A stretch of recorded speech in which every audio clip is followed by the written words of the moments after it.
should just dive and invade. Oh, wait, is this a first blood? Not just yet.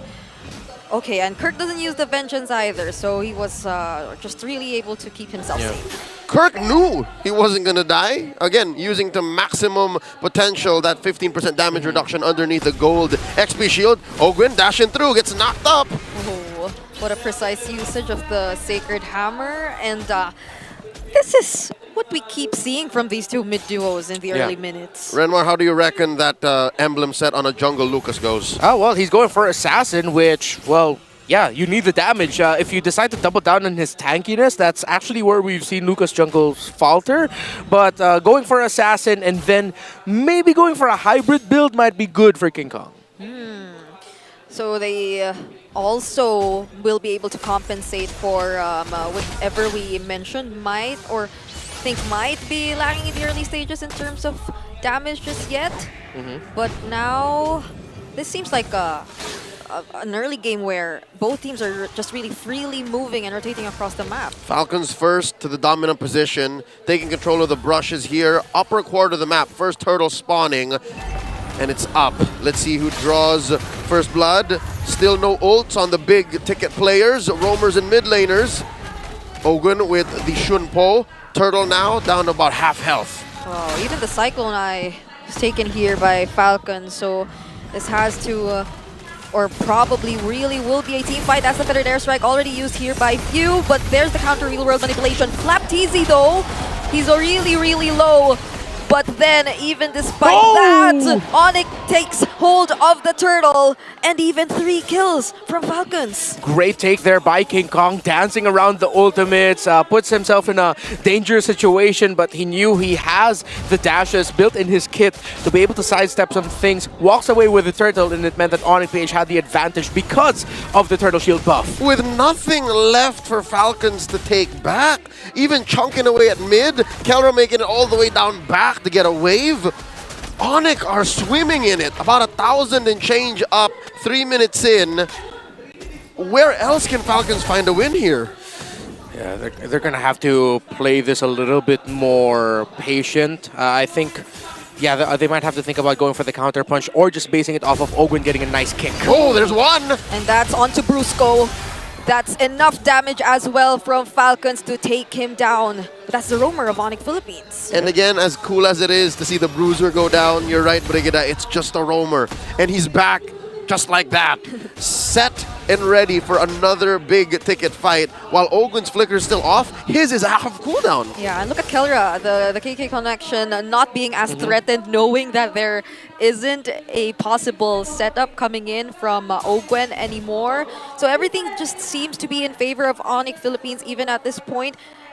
All of them almost seem to be leading too up against their laning matchups. Yeah, I think ONIC are going to be looking, once we get into the team fighting, heavy team fighting scenarios, to just protecting Kelra, because he didn't go into this with a Purify, he went with a Sprint. So if ever he gets caught out by a kick by Ogwin, Brusco needs to be ready, and even Super Friends as well, with their ultimates to counter any potential engagement that Falcons wants to do around the pickoff. And this is where what we're talking about, the deceptive amounts of damage coming from an Eve early in the game, poking out Few in the mid. That's right. Put down to about half health. Now he's just playing with range. Ogwin here spots Brusco and Kirk. Turtle already spawned. King Kong taking his purple first, while Kyle TZ scores an orange. Let's see where this goes. Kelra making his way up top. And he will not be spotted. He's keeping himself scarce. Yeah, and Flap TZ too, positioning himself onto the back. Oh, they decide to go for Brusco first. Kyle TZ gets the kill, and the turtle too.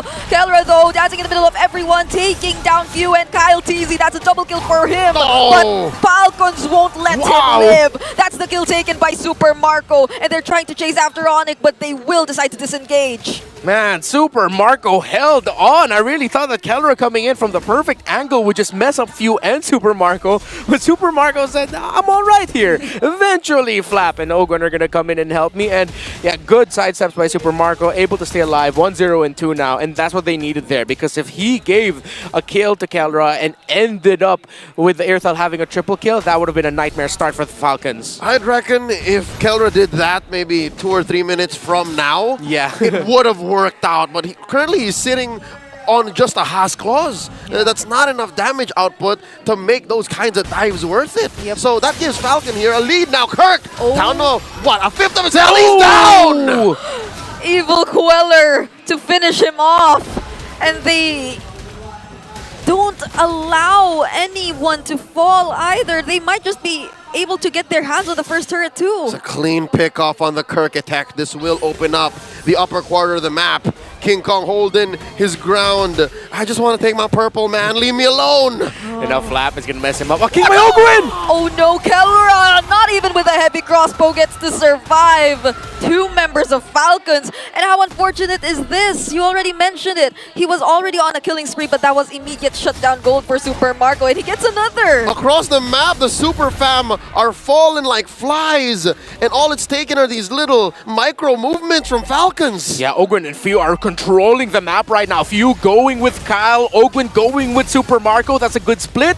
They're not just focusing on one thing, except now this is a good time to do it because you can help supplement SUPERMARCO's farm. Oh, I'm starting to feel the range coming in from Falcons, but then that was a kill onto King Kong. Now Kirk is here to join as well, and that's another kick onto Brusco. Double kill for SUPERMARCO. Bulletproof Marco in action once more. There's the curtain call as well. Kellra, that's a triple for SUPERMARCO, and Kyle TZ takes out Kirk on the other side of the map. Super Prince with a flicker just to escape, but they take the mid lane tier 1 as well. From a dominant start to suddenly playing like a team I've never seen before. Falcons are putting ONIC PH in their place. King Kong here, unleashing the beast only to run away. The beast runs with its tail between its legs. And Falcons. How do you do that? Was that a chicken or a... That was a crying dog. How do you do that? That was a great sound effect, Brigida. You could call this run and gun what Falcons are doing. They're literally, all right, let's go here. See what we can win. All right, make sure you're also doing that in another portion of the map. And they're not allowing ONIC to find a good pace for themselves because they want to play around their Eve. But going up against Safari, of course, with the wings by wings, you have more freedom to be a little bit more unpredictable with your rotations. Falcons are forcing ONIC to walk and talk, but ONIC can only do so much. You're right, Redmar, they're a stationary lineup. And as long as Falcons keep pushing the advantage, there's no way for them to come back. 5,000 gold up almost at 8.5 minutes. Team Falcons have their eyes on this Lord. Oh, this is so hard. Even before ONIC gets to close the gap between them and Falcons, they're already way low. They've been poked enough by both SUPERMARCO and Few. There seems like just no way for ONIC Philippines at this point to gain access towards these 2 damage dealers. Oh, feathered airstrike put in by Few. Ouch. Cancelled after just a couple of salvos. It's enough to put Kellra down to a third of his health. Lord spawning in just a jiffy. You know what? I can't even point out and say, oh, it's the Lucas jungle that's wrong with ONIC's lineup. Yeah. Falcons just played this draft oh so well. Yeah, again, we talked about how the ONIC lineup is easier to pull off. Falcon said, okay, how about we don't let them pull it off? What if we split open the map? What if we make them force reactions all throughout? And that's what's been happening. And now they're just getting poked down, controlled by Falcons to the point where ONIC will just concede the very first Lord of the game. Yep, they do not want to fight Falcons anymore at this point. Even when the entire idea of their lineup is to fight, they couldn't withstand the damage that Falcons is able to dish out at this point. Look at that. Few again, just confident enough to keep throwing out those feathered airstrikes. And even the chunkiest frontliners of ONIC Philippines, they can feel the damage. You know what? There's only really one chunky frontliner, and that's Brusco. He's the only one who can afford to take these hits and stand as ONIC's vanguard, because that aside, Kirk has to fight, King Kong has to fight. Their chunkiness and their lifesteal is defined by their capability to strike back, but Falcons are going so fast, they're not allowing for that. Yeah. Run and gun, and it's working out so well for the Falcons.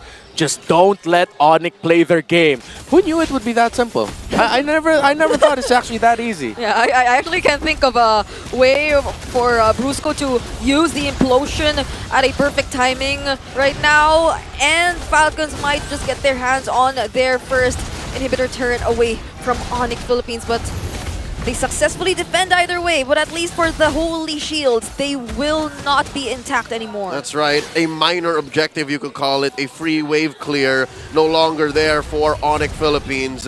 Falcons continuing this onslaught of attacks. Conceal play here from Brusco. What are they looking for? They spot Ogwin, and best case scenario, they kill him. But again, that's just a roamer. Falcons will continue barreling forth across the map. This is almost a 10k gold lead, and Oh god. oh, 576 stacks. And 40 on the Sky Piercer. At Yeah. 11 minutes? Oh, conceal.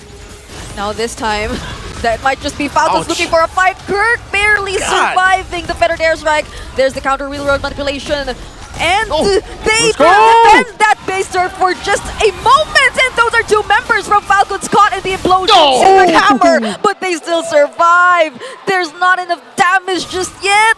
Shockwave blast almost taken out members of Falcons, but they stand tall. They will get their objective here. Top lane penetrated. It's slowing down, but Falcons still definitely in control. A 9k gold lead. Looking at the items, I want to look at the mages. A lantern and the glowing wand for the Eve. And look, this is how active Few has been on the map. He's chasing Super Friends on XP and even gold. Super Friends has the lead on those two departments. That's how active Few has been all throughout this game. He hasn't been farming creeps, he's been farming bodies. And it's coming at a cost. Across the board, it's Prince who's actually up on his lane mate, Few. Yeah. But that makes sense, because again, Few is clearing out these avenues. Few is going in with the pre-fire to clear out ONIC PH's rotation, so that's what's allowing this run and gun. Yeah, to put it another way, instead of managing minion waves, Few is managing ONIC, using the feathered airstrike to clear ONIC's health. Oh, Marco spots that shady bush, and look at that, Kelra forced to back off. They're running. Early ult! Touches the Jin Kunjo from Ogwen, and that's a clutch implosion just to save his teammates. But King Kong will be down, and so will be Brusco. They lose two crucial members, but they get to defend and protect Kelra. All for the cost of a roamer. And yes, Kelra does survive, but can they hold on much longer? 3v1, Kirk! Oh no, he just really wanted to manage the wave. That's a vengeance, but he is up against three. Will he be able to escape this? Not even the sidesteps will allow him to. Three members are taken out from ONIC. They delayed the inevitable. Falcons all throughout this debacle also scores a lord. The second one of the game. It's definitely gonna start crashing down, jumping through. Bottom lane up next. Okay, they only have one base turret left. And Falcons, they're knocking at the base. Oh, look at the damage coming in from Few and Yikes. SUPERMARCO. It's too much. I think at this point, consider ringing the bell.